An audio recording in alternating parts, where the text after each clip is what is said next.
Welcome to my channel Vijay Lokesh cooking vlogs. ఈరోజు అయితే ఉలవ చారు చేస్తున్నానండి. చాలా టేస్టీగా ఉంటుంది, ఆరోగ్యానికి కూడా చాలా మంచిది. ఉలవలు నేను నైట్ అంతా నానబెట్టుకున్నాను. చూడండి, బాగా నానిపోయింది.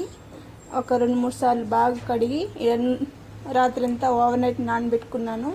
ఈ నీళ్ళంతా వంపేయకూడదండి. ఈ నీళ్ళతోనే విటమిన్స్ ఉంటాయి.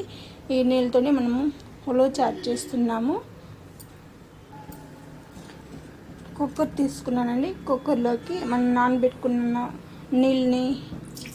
నీళ్ళు ఉలవల నీళ్ళలో వేసుకొని ఒక 7-8 విజిల్ వచ్చేదాకా ఉడకబెట్టుకోవాలి. 1 స్పూన్ దాకా సాల్ట్ వేసుకోవాలి.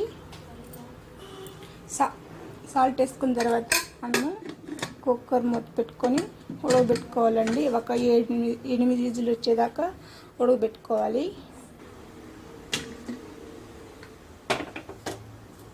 మీడియం ఫ్లేమ్లోనే మనము ఒక 7-8 విజిల్ వచ్చేదాకా ఉడకబెట్టుకోవాలి. బాగా ఒక నిమ్మకాయ సైజు నుంచి చింతపండు వేడి నీళ్ళు పోసి ఇలా నానబెట్టుకోవాలి. అప్పుడు త్వరగా నానిపోతుంది. మరి గుజ్జులాగా చేసుకోవాలి. తర్వాత ఒక మిక్సింగ్ జార్ తీసుకోవాలండి. 1 స్పూన్ దాకా మిరియాలు వేసుకోవాలి. అలాగే 1 స్పూన్ దాకా ధనియాలు వేసుకోవాలి. తర్వాత 1 స్పూను జీలకర్ర వేసుకోవాలి. దీన్ని కొద్దిగా బరకలాగా గ్రైండ్ చేసుకోవాలి. చూడండి, ఇలా గ్రైండ్ చేసుకున్న తర్వాత మనము కచ్చా పచ్చాగా దంచుకున్న వెల్లుల్లి వేసుకోవాలి. వెల్లుల్లి వేసుకున్న తర్వాత ఒక చుట్టూ అలా మిక్సీలో వేసుకోవాలి. చూడండి, ఇలా కచ్చా పచ్చాగా గ్రైండ్ చేసుకోవాలి. చూడండి, ఫ్రీజ్ అంతా పోయిన తర్వాత మనము కుక్కర్ మూత అనేది తీసుకోవాలి. చక్కగా ఉడికిపోయిందండి. ఇప్పుడు స్క్రీన్తో మనం నీళ్ళు వంపేసి చూడండి, ఇలాంటి జాలి గంటైనా ఇలాంటి జల్లెడైనా లాగా తీసుకొని మనము ఉడికించుకున్న ఉలవలని ఇందులో పోసుకోవాలి.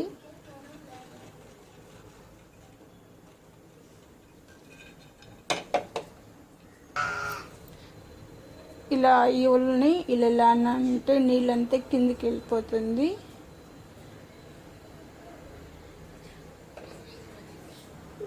తర్వాత ఈ ఉలవలని మనము బెల్లం వేసుకొని కూడా తినొచ్చండి. చక్కెర వేసుకొని కూడా తినచ్చు, చాలా బాగుంటుంది.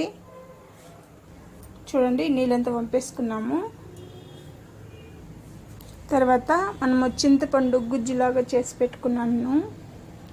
దీన్ని కూడా ఇందులోకి వేసుకోవాలి. ఈ నీళ్ళంతా మనము పక్కన పెట్టేసుకోవాలి. మనము మిరియాలు తెల్లగడ్డ అదంతా కొట్టుకున్నాం కదండి, అదే మిక్సీ జార్లో 1 స్పూన్ దాకా ఉలవల్ని గ్రైండ్గా మిక్సీ పెట్టుకోవాలి, పేస్ట్ లాగా. అలాగే ఉలవల నీళ్ళు కొద్దిగా పోసుకొని మనం పేస్ట్ చేసుకోవాలి. చూడండి, ఇప్పుడు మనము మిక్సీ పెట్టుకున్నాం కదండి, పేస్ట్ లాగా ఇలా పేస్ట్ చేసుకోవాలి. దీన్ని మనము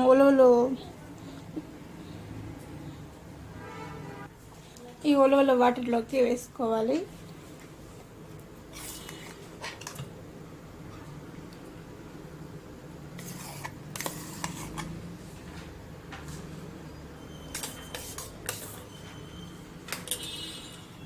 దీనిలోకి వేసుకున్న తర్వాత ఒక కడాయి పెట్టుకోవాలి. కడాయిలో 2 స్పూన్ దాకా ఆయిల్ వేసుకోవాలండి.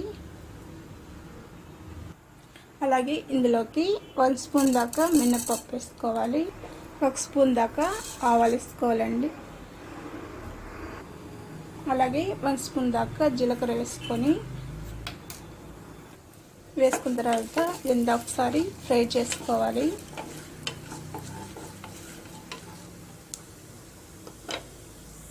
ఇలాగా ఆవాలంతా చిటపట అయిన తర్వాత మనం కట్ చేసి పెట్టుకున్న పచ్చిమిర్చి అలాగే ఎండుమిరపకాయలు వేసుకోవాలి.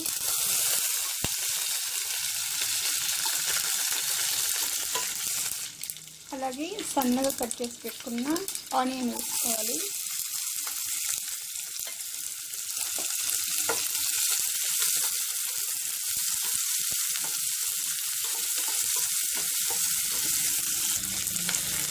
కరివేపాకు వేసుకోవాలి.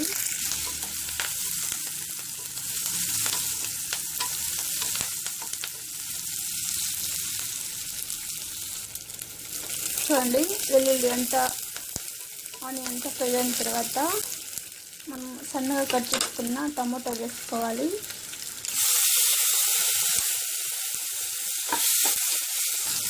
ఒక చెంచా పసుపు వేసుకోవాలి. అలాగే కొద్దిగా సాల్ట్ వేసుకోవాలండి. సాల్ట్ అయినా వేసుకోవచ్చు, కల్లుప్పు అయినా వేసుకోవచ్చండి. వేసుకొని ఇలా ఒకసారి అంతా కలిసిలాగా కలుపుకోవాలి.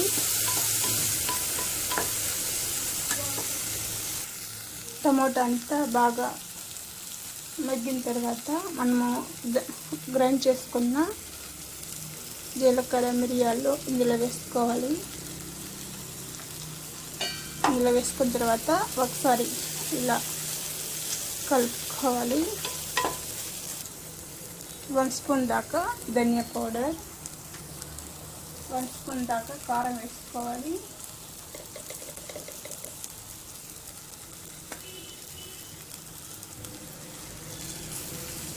ఒకసారి ఇలా కలుపుకోవాలి. మసాలా అంతా మగ్గడానికి కొద్దిగా నీళ్ళు వేసుకోవాలి.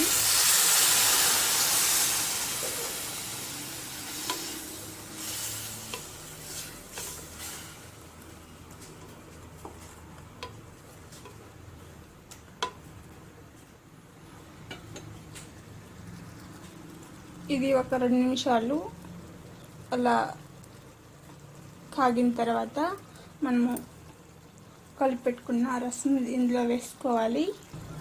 2 నిమిషాల తర్వాత మనము ఉలవల రసాన్ని ఇందులో వేసుకోవాలి.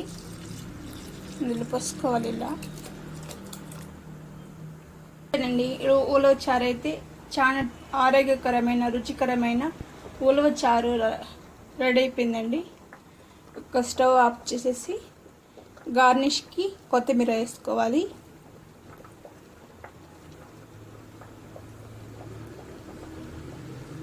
టేస్ట్ అయితే అదిరిపోతుందండి. ఒకసారి మీరు కూడా ట్రై చేసి ఎలా వచ్చిందో కామెంట్లో చెప్పండి. ఈ వీడియో కనుక నచ్చినట్లయితే లైక్ చేయండి, షేర్ చేయండి, సబ్స్క్రైబ్ చేసుకోండి. Thank you for watching.